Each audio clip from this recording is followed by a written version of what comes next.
예, 하나님 말씀 보겠습니다. 하나님 말씀은 신약성경 요한계시록 9장 1절에서 12절 말씀입니다. 요한계시록 9장 1절에서 12절 말씀을 교독하도록 하겠습니다. 다섯째 천사가 나팔을 불매 내가 보니 하늘에서 땅에 떨어진 별 하나가 있는데 그가 무저갱의 열쇠를 받았더라.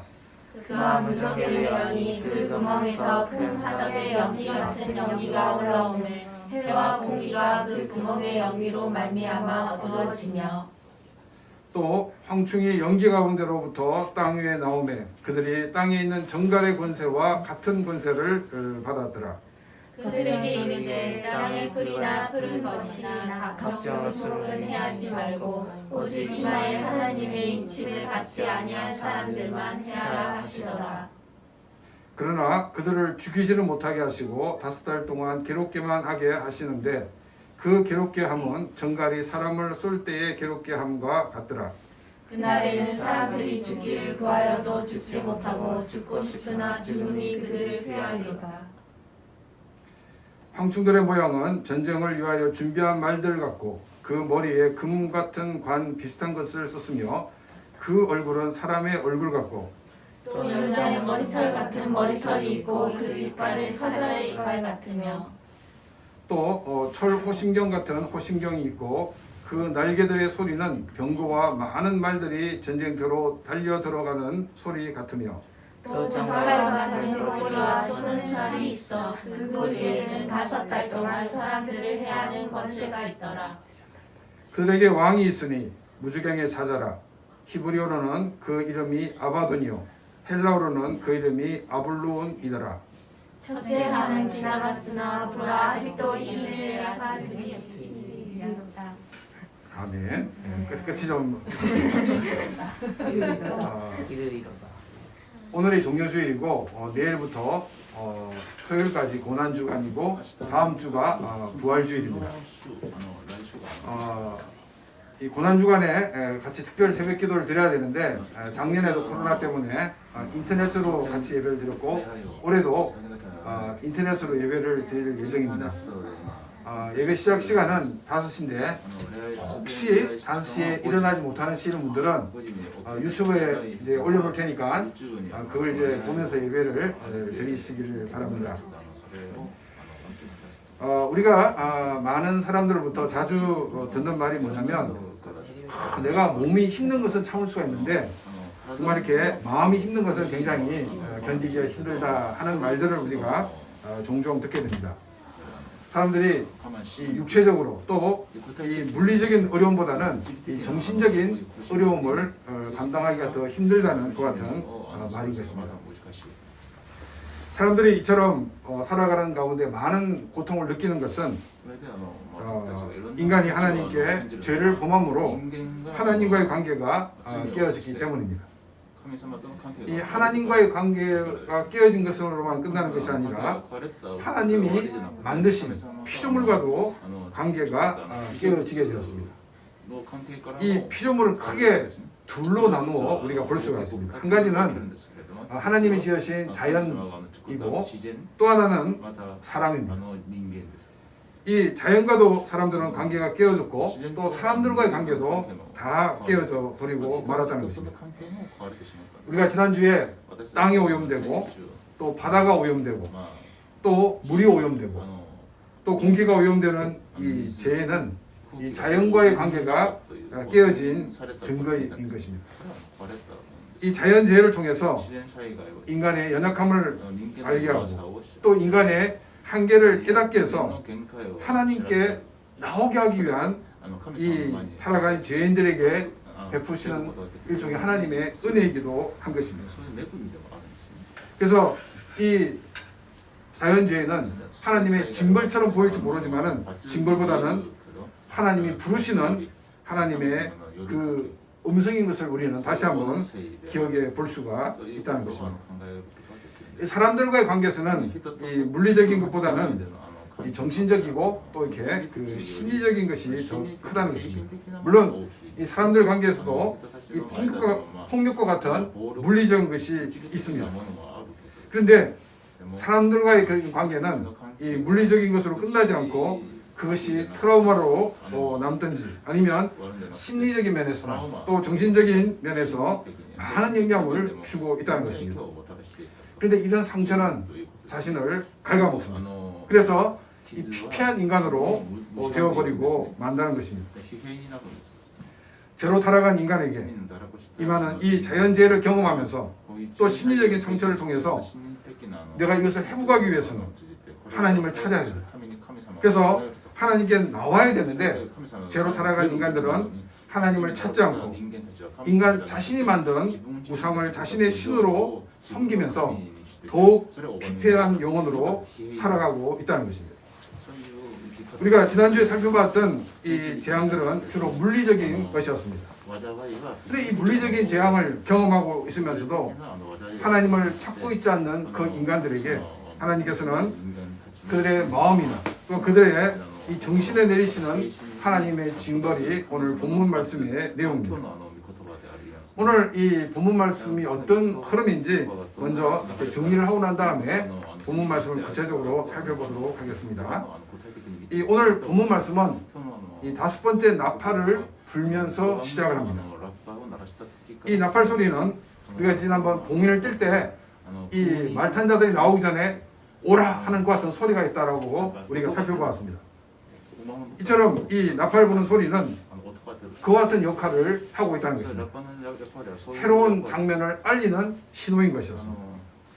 이 5번째 천사가 나팔을 불자 이미 땅에 떨어져 있던 별 하나가 등장을 하게 됩니다.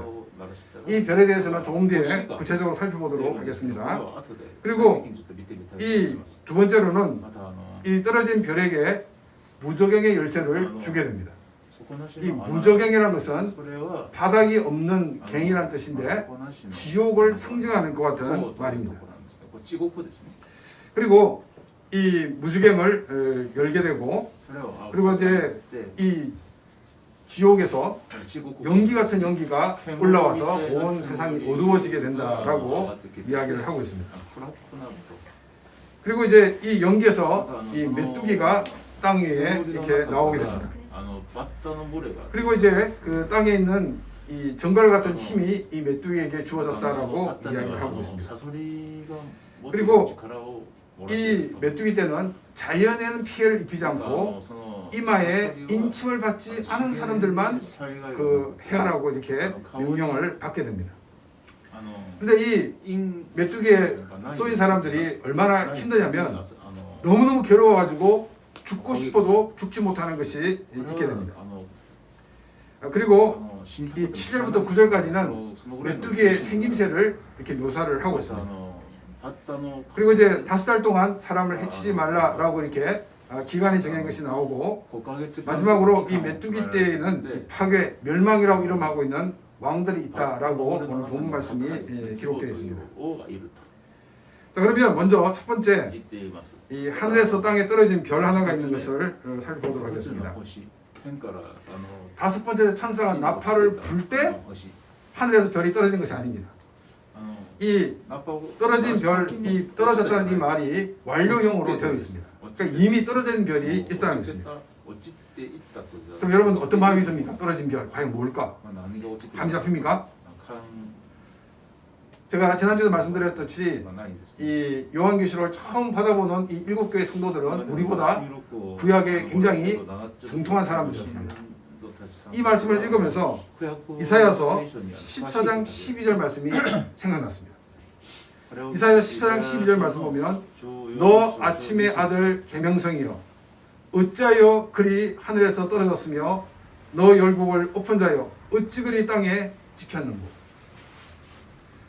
이 아침의 아들 계명성은 사탄이 타락하기 전에 가졌던 이름입니다. 이 사탄이 하나님께 반역을 하고 결국 그가 땅에서 하늘에서 떨어지게 되었다는 것을 이야기를 하고 있습니다. 그래서 바로 이 사탄에게 바로 이 무저갱의 열쇠를 주게 됩니다.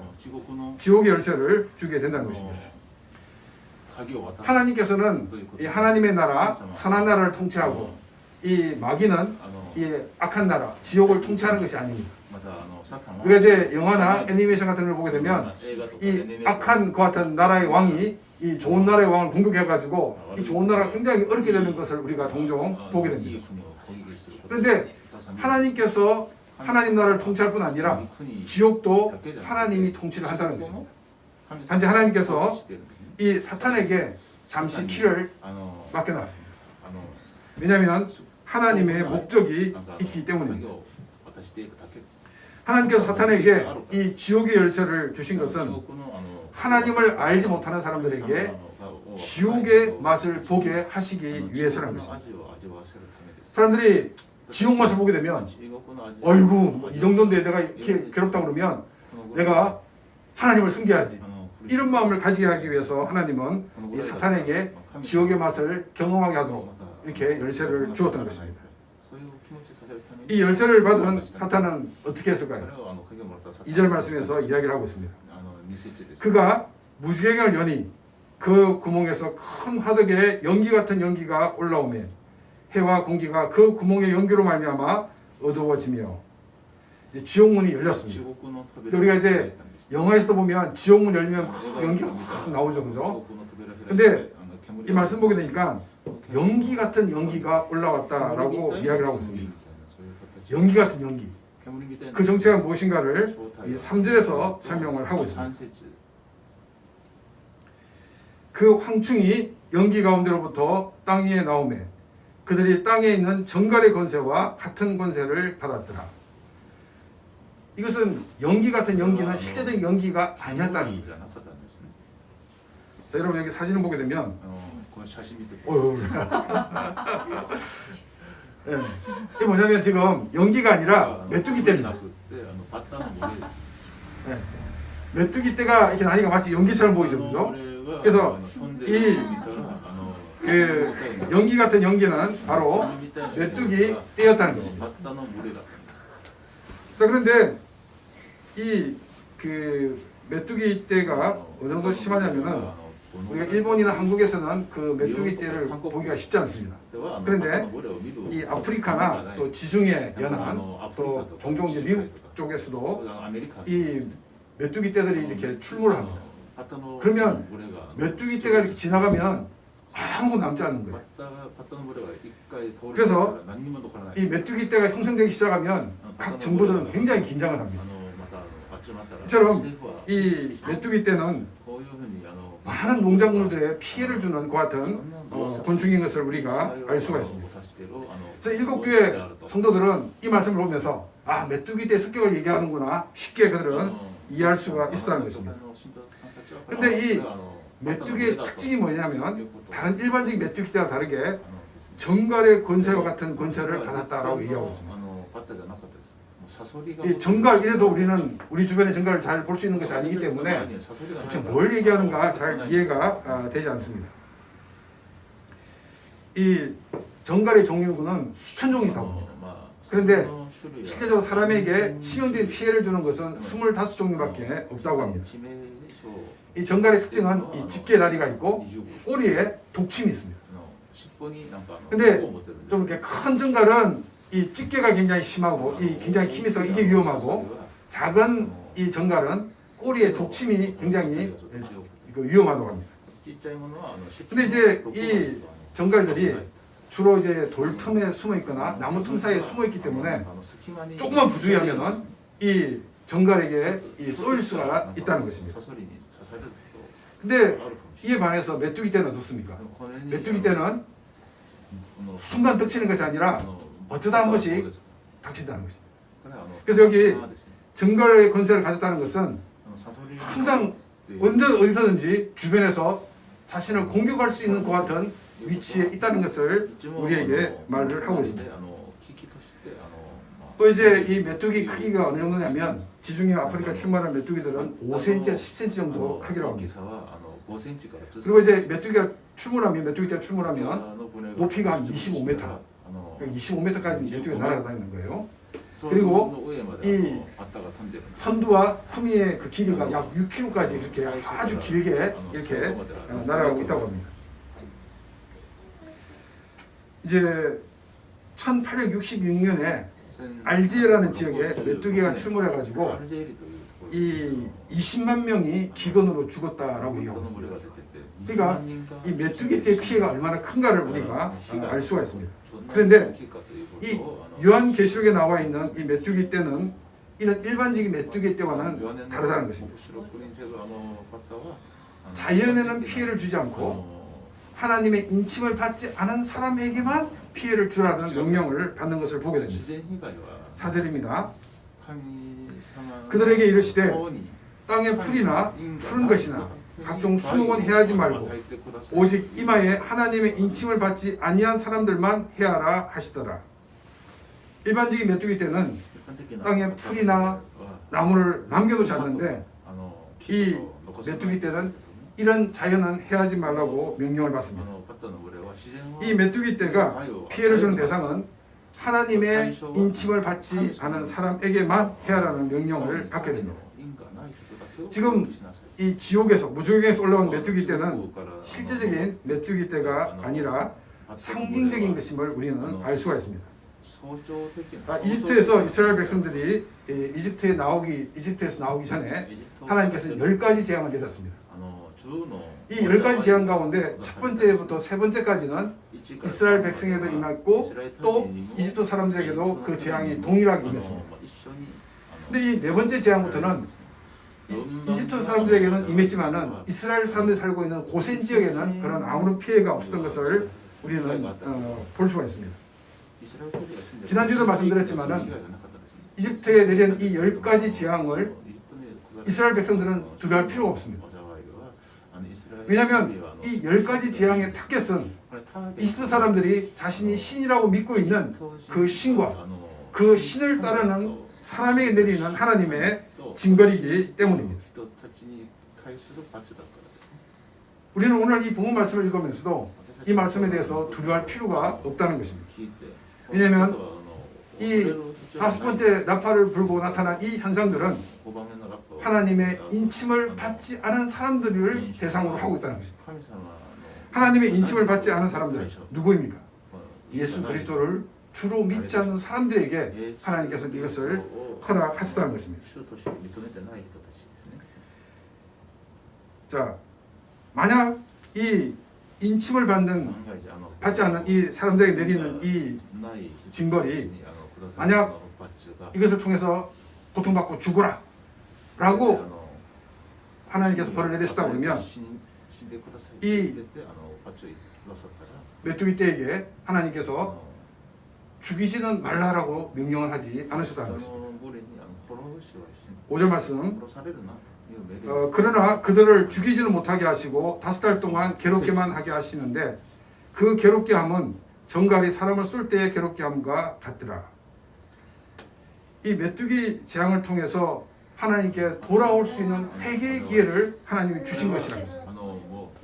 그들이 고통을 느끼면서 그냥 죽게 내버려 두는 것이 아니라 이 고통을 통해서 하나님을 찾고 하나님께 나오기 위해서 하나님은 하셨다는 것입니다. 그래서 5달 동안 괴롭히라라고 명령하는 것을 우리가 보게 됩니다. 이 땅은 지옥이 아닙니다. 가끔가다 지옥을 경험하지만 그러나 이 땅은 지옥이 아닙니다. 그렇기 때문에 하나님께서는 지속적으로 사람들이 피해를 받지 않도록 하고 계신 것을 우리는 보게 됩니다. 메뚜기가 알에서 깨어나가지고 자라서 성충이 되고 죽기까지 약 5달이 됩니다. 그러니까 이 5개월 동안 괴로움을 만나는 것은 이 메뚜기의 그 한 세대를 통해서 이렇게 그 피해를 받게 되는 것을 이야기를 하고 있습니다. 많은 사람들이 괴로울 때는 자기가 어떤 문제가 있는가 돌아보지만 그 괴로움이 없어지면 아무 생각 없이 살아갑니다. 우리의 삶 속에서 괴로움이 끝났다고 해가지고 우리의 근본적인 문제가 해결된 것이 아니라는 것입니다. 나의 문제가 해결되지 않아도 하나님께서는 고통을 일시적으로 중단시키고 계시다는 사실을 우리는 기억해야 됩니다. 아까 우리가 어떤 사람들을 보게 되면 저 사람들은 계속 고통받고 있는 것이 더 낫겠다 이렇게 생각되는 사람들이 있습니다. 왜냐하면 고통을 받을 때는 겸손하고 참 이렇게 사람이 괜찮은데 좀 고통 문제가 사라지면 교만해지고 자기 마음대로 살아가는 그런 사람들이 많이 있기 때문입니다. 다시 한번 말씀드리지만은 나를 괴롭히는 고통이 없어졌다고 나의 근본적인 문제가 해결된 것이 아니라는 것입니다.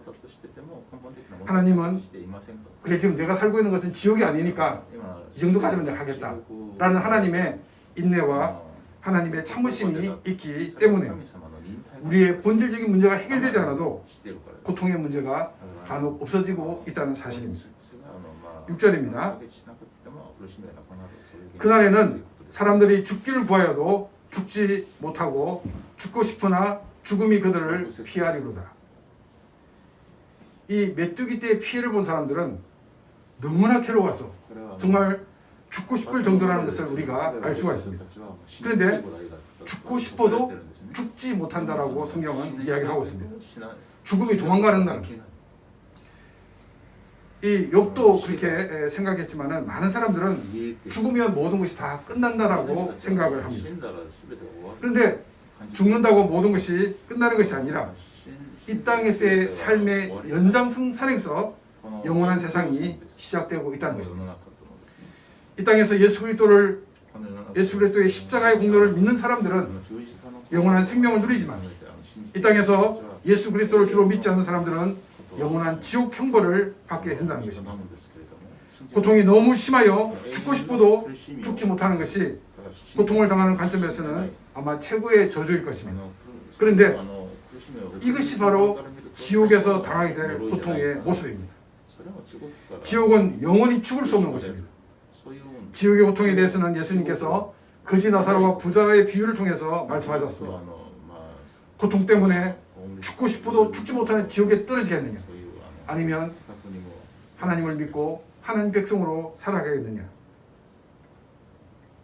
이 요구를 하나님께서는 하고 계시는 것입니다. 그래서 하나님을 알지 못하는 사람들에게 이 가상 지옥 체험을 하게 하셔서 지옥의 형벌이 얼마나 무서운가를 알게 하고 계시다는 것입니다. 이처럼 하나님께서는 믿지 않는 사람들을 향해서도 다양한 방법으로 그들을 찾아가시고 그들을 권면하시고 그들을 인도하고 계시다는 것을 우리는 보게 됩니다. 그러다 그러면 하나님을 믿는 우리에게는 어느 정도일까요? 정말 하나님이 우리를 향한 그 사랑은 그 어떤 것과도 비교할 수 없는 그 크신 사랑으로 우리를 찾아오시고 우리를 권면하시고 우리를 인도하고 계시다는 것입니다. 예수 그리스도를 주로 믿는 우리의 삶에 개입해 주십니다. 그리고 우리의 삶을 인도해 주시는 그 하나님께 감사를 드리는 그런 우리의 삶이 되기를 바랍니다. 자, 그러면 많은 재앙이 있는데 왜 하필 메뚜기 재앙인가 하는 것을 생각해 봐야 됩니다. 그래서 우리가 알기 위해서는 출애굽기 10장 3절 말씀을 우리가 보게 됩니다. 출애굽기 10장 3절 말씀입니다. 모세와 아론이 바로에게 들어가 그에게 이르되 히브리 사람의 하나님 여호와께서 말씀하시기를 내가 어느 때까지 내 앞에 겸비하지 아니하겠느냐. 내 백성을 보내라. 그들이 나를 섬길 것이라. 내가 어느 때까지 네 앞에서 겸비하지 아니하겠느냐. 하나님 앞에 언제까지 내가 교만하겠느냐. 이 메뚜기 재앙의 특징은 바로 이 파라오의 교만 때문에 내리신 형벌이라는 것입니다. 여러분, 당대 최고의 권력을 가지고 있는 이 파라오에게 하나님께서는 사자를 보내고 호랑이를 보내서 이 파라오를 제압하지 않았습니다. 5cm에서 10cm 가량의 메뚜기를 보내가지고 이 파라오로 하여금 항복하게 했던 것을 우리는 보게 됩니다. 여러분, 얼마나 아이러니합니까? 최고의 권력자인 파라오가 사자 때문에 항복한 것이 아니라 그 작은 메뚜기 떼 때문에 항복했다는 사실입니다.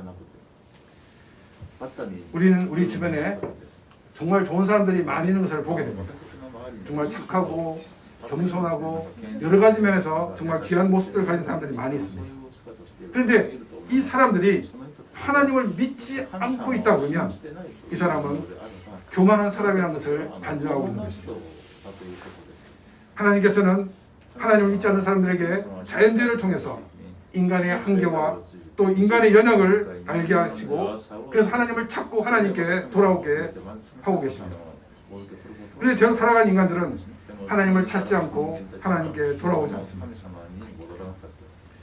이런 모습은 바로 인간의 교만 때문입니다.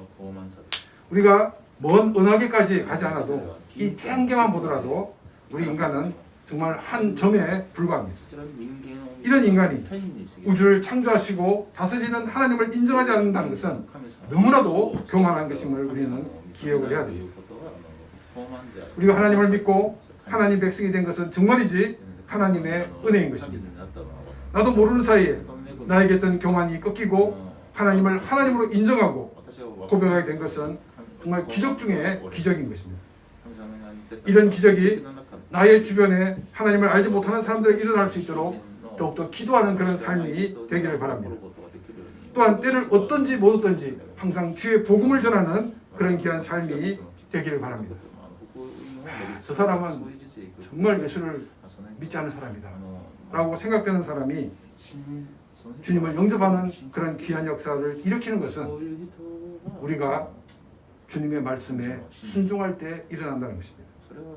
이런 귀한 기적을 일으키는 우리의 삶이 되기를 바랍니다. 또 예수를 믿는 사람들 가운데서도 이 정신적으로 심리적으로 여러 가지 어려워하는 사람들이 있습니다. 이런 사람들은 하나님의 인침을 받지 않은, 다른 말로 예수님을 주로 영접하지 않은 사람이라는 것이 아니라는 것입니다. 그렇지만 우리가 과연 내가 정말 예수 그리스도를 나의 구주, 나의 하나님으로 모시고 있는가는 점검을 해봐야 됩니다. 분명히 내가 예수 그리스도를 나의 구주, 나의 하나님을 영접했음에도 불구하고 이런 어려움을 겪고 있다고 그러면 그 이유는 첫 번째로 나의 과거의 상처가 아직 치료되지 않았기 때문입니다. 나의 과거의 상처가 아물지 않았기 때문에 우리는 자꾸 불안하고 또 염려하고, 그래서 우리가 하나님의 사람으로 제대로 살지 못하고 있다는 것입니다. 왜 우리가 이런 모습을 살아가느냐? 그것은 우리 자신을 주님께 다 내어놓지 않았기 때문입니다. 나의 모든 것을 열어서 우리 주님께 아뢰일 때 주님께서는 우리의 모든 것을 회복시켜 주신다는 것입니다. 우리가 나의 것을 너무 꽁꽁 싸매두지 말기를 바랍니다. 또 보이지 않는 곳에 감춰둬서도 안 될 것입니다. 우리는 주님 앞에 가지고 나와야 합니다. 어떤 사람들은 사람들 앞에서는 자기 얘기를 막 많이 하는데 하나님 앞에서는 입을 꼭 닫고 있는 사람들이 많이 있습니다. 우리는 주님께 우리의 문제를 알아야 됩니다. 옆에 있는 사람이 조금 나를 옆에서 도와줄 수 있을지 모르지만 근본적인 문제는 해결할 수 없습니다. 우리 주님께서 나의 본질적인 문제를 치료할 수가 있다는 것입니다. 또 우리가 이 예수를 믿노라 하면서도 또 정신적으로 심리적으로 어려움을 겪고 있다 그러면 두 번째 이유는 뭐냐면 우리가 하나님을 철저히 신뢰하고 있지 않기 때문입니다. 우리가 하나님을 철저히 신뢰하지 못하는 이유가 뭐냐면 바로 성경을 제대로 모르기 때문입니다. 우리가 성경에 기록된 하나님을 알아야 됩니다. 성경에 기록된 하나님의 그 능력을 우리는 알아야 됩니다. 우리가 하나님의 말씀을 통해서 하나님을 더 깊이 알아가고 하나님을 더욱더 신뢰하고 믿음으로 나가는 그런 귀한 삶이 되기를 바랍니다. 믿습니다. 아멘 한다고 우리의 믿음이 더 깊어지는 것이 아닙니다. 정말 하나님의 말씀을 통해서 더 하나님을 알아가고 하나님에 대한 믿음도 깊어져서 우리의 삶이 늘 승리하는 그런 귀한 삶이 되기를 바랍니다. 이 7절부터 10절 말씀까지는 메뚜기의 모습을 보여주고 있습니다. 이 7절부터 10절 같이 이렇게 교독을 제가 한 절 여러분 한 절을 읽겠습니다. 근데 이걸 읽으면서 여러분 머리를 한번 메뚜기를 한번 이게 어떤 모양인가 한번 생각해 보시기 바랍니다. 자, 7절입니다. 제가 먼저 읽겠습니다. 황충돌의 모양은 전쟁을 위하여 준비한 말들 같고 그 머리에 금 같은 관 비슷한 것을 썼으며 그 얼굴은 사람의 얼굴 같고 또 여자의 머리털 같은 머리털이 있고 그 이빨은 사자의 이빨 같으며 또 철 호심경 같은 호심경이 있고 그 날개들의 소리는 병거와 많은 말들이 전쟁터로 달려 들어가는 소리 같으며 정갈과 같은 꼬리와 쏘는 살이 있어 그 꼬리에는 5달 동안 사람들을 마르는 번제가 있더라. 자, 여러분 여기 7절 10절 말씀 읽었는데 머리 연상이 됩니까? 아마 전혀 그려지지 않거나 혹은 이제 그 애니메이션에서 봤던 좀 이상한 모양의 모습들을 아마 생각이 될 것입니다. 이제 실제로 이 7절과 10절 말씀은 그리 중요한 대목이 아닙니다. 그런데 이걸 이제 살펴보는 이유는 뭐냐면 우리가 성경을 읽으면서 성경은 너무 어려워 하고 아무 생각 없이 넘어가기 때문에 우리가 성경을 제대로 이해하지 못합니다. 특히 요한계시록 같은 경우는 요한계시록은 우리가 알 수 없는 거야 라고 생각하기 때문에 우리가 가지고 있는 생각들이 얼마나 잘못되었는가를 이제 우리가 확인하기 위해서 이 말씀을 살펴보는 것입니다. 자, 먼저 이해를 돕기 위해서 메뚜기 한 마리를 초대하겠습니다. 잘 봐야 됩니다. 예. 자,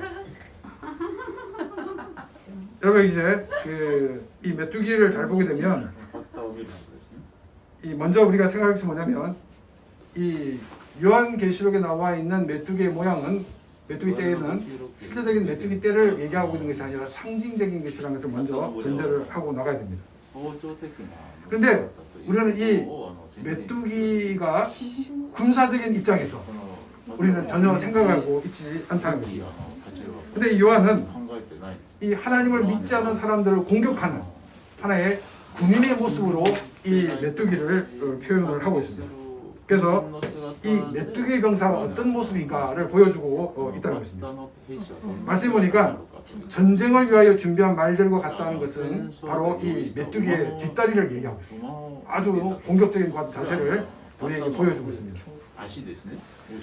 자, 그 다음에 이 머리에 금과 같은 관을 썼다는 것은 뭐냐면 이 메뚜기의 그 모양이 굉장히 완전무장한 것 같은 그 모습과 비슷한 것을 우리에게 보여주고 있습니다.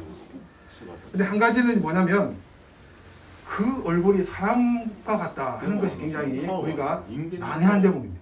그래서 이 메뚜기의 증명사진을 하나 찍었습니다. 자, 그런데 이 사진을 보게 되면 메뚜기입니다. 이제 우리 생각할 때 메뚜기가 사람 얼굴 같다 이게 연상이 안 되는데 이걸 딱 보니까 똑같구나. 이게 이제 자꾸 막 신기하고 막 이상하게 생기고 생각해서 안 된다는 것입니다. 아주 간단한 건데 우리는 너무나도 이렇게 막 엉뚱한 면에서 심각하게 생각을 하고 있는 것을 우리는 보게 됩니다. 자, 그다음 이 메뚜기가 또 여자의 머리털 같은 머리털이 있다. 그러니까 과연 어떻게 생겼을까 굉장히 복잡한데 여자의 머리카락 같다는 것입니다. 여자의 머리카락 이러면 요즘에 쇼크 탄 사람도 있지만 그 당시에는 여자라 그러면 되게 머리가 길었습니다. 그래서 긴 머리를 얘기하고 있습니다. 그러면 다시 메뚜기를 봐서 이 메뚜기의 긴 머리털은 뭐냐면 바로 메뚜기의 더듬이를 얘기하고 있습니다. 그래서 이 모습을 그렇게 상징적으로 보여주고 있다는 것입니다. 자, 그 다음 이 이빨은 사자 이빨 같다. 그러니까 사자 이빨 막 그렇게 어금니가 몇 개고 송곳니가 이게 아니라 이 그 사자의 포식성 막 먹어 치우는 것 같은 것을 이야기를 하고 있습니다. 이 메뚜기 떼가 지나가서 20만 명이 이 기근으로 죽었다는 얘기를 말씀을 들었습니다.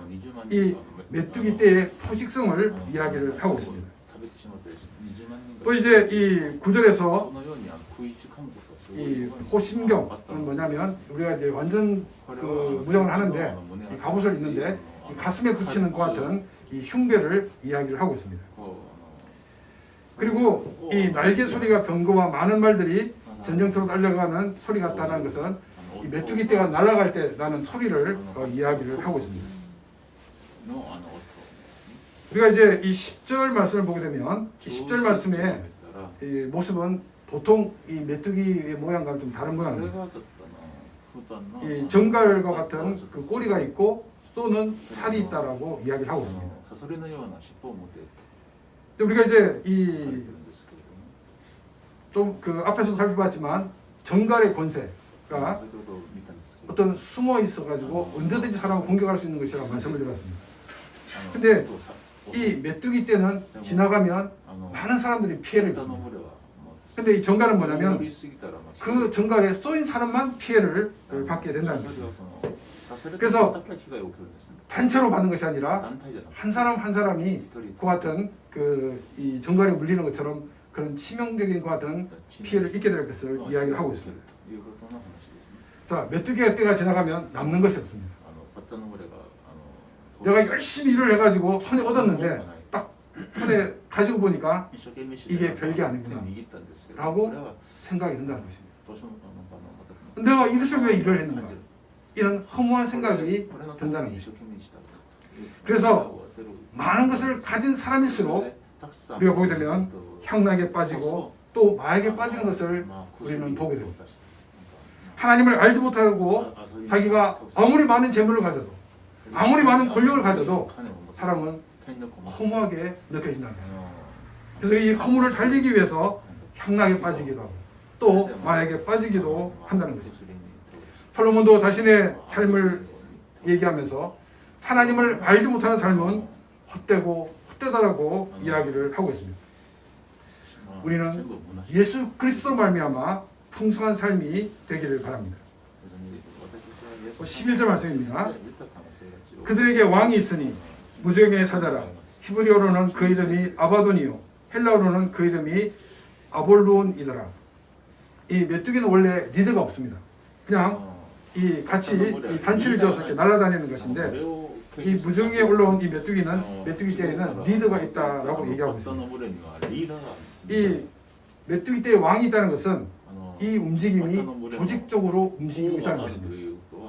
보통 메뚜기 떼는 온도와 바람에 따라 그 이동 경로가 달라집니다.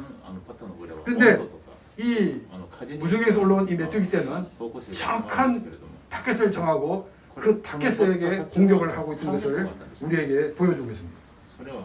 그리고 이 무적행의 사자라고 얘기하고 있습니다. 그러니까 이 지옥의 것을 얼마나 경험하게 할지 우리는 알 수가 있습니다. 마치 그 군대에서 보면 훈련소 조교와 같은, 그래서 엄청나게 이 사람을 힘들게 하는 것 같은 모습인 것을 우리는 보게 됩니다. 또 그 이름이 아바돈 아블론인데 그 뜻이 뭐냐면 이 멸망이라는 것 같은 뜻이 있습니다. 그러니까 파괴와 멸망. 그러니까 얼만큼 그 피해가 큰가를 우리가 알 수가 있습니다. 이제 정갈에 쏘이면 어떤 현상이 또 있냐면은 이제 이 쏘인 부분이 굉장히 무감각하게 됩니다. 무감각하게 되는 것 자체가 어떤 문제가 생기냐면 우리의 병을 더 크게 키울 수가 있다는 것입니다. 아프면 내가 빨리 치료할 텐데 아프지 않기 때문에 그냥 오히려 병을 더 키우고 후유증이 남게 되는 경우가 많이 있습니다. 하나님을 알지 못하는 사람들이 만성이 되어서 무감각한 상태에 살아가는 사람들이 너무나도 많이 있다는 것입니다. 그들의 무감각한 곳이 풀릴 수 있도록 우리는 그들을 위하여 기도하는 그런 삶이 되기를 바랍니다. 또 12절 말씀입니다. 첫째와는 지나갔으나 보라 아직도 이후에 화 둘이 이르리로다. 다섯 번째 천사의 나팔이 불리고 난 다음에 있었던 이 화도 끝이 아니란 것입니다. 하나님을 알지 못하는 사람들은 이것을 알지 못하기 때문에 그들은 여전히 그 가운데서 살아가고 있습니다. 또 하나님을 믿는 우리들은 야, 저 사람들은 하나님 모르기 때문에 저런 벌 받아도 싸 이렇게 생각하는 경우가 있습니다. 또 내가 막 열심히 전도했는데도 그냥 무시하고 그래 너희들은 벌 받아 싸 이렇게 생각해서는 안 된다는 것입니다. 소돔의 멸망의 소식을 들은 이 아브라함은 하나님께 정말로 간구하면서 이 소돔성의 멸망을 막도록 노력했던 것을 우리는 보게 됩니다. 우리도 이런 마음을 가지고 우리 주변에 믿지 않는 사람들을 위해 기도하는 그런 귀한 삶이 되기를 바랍니다. 그래서 우리의 기도를 통해서 또 우리의 전도를 통해서 많은 사람들이 하나님을 알고 하나님 백성 되어지는 그런 귀한 역사를 일으키는 우리의 삶이 되시기를 바랍니다.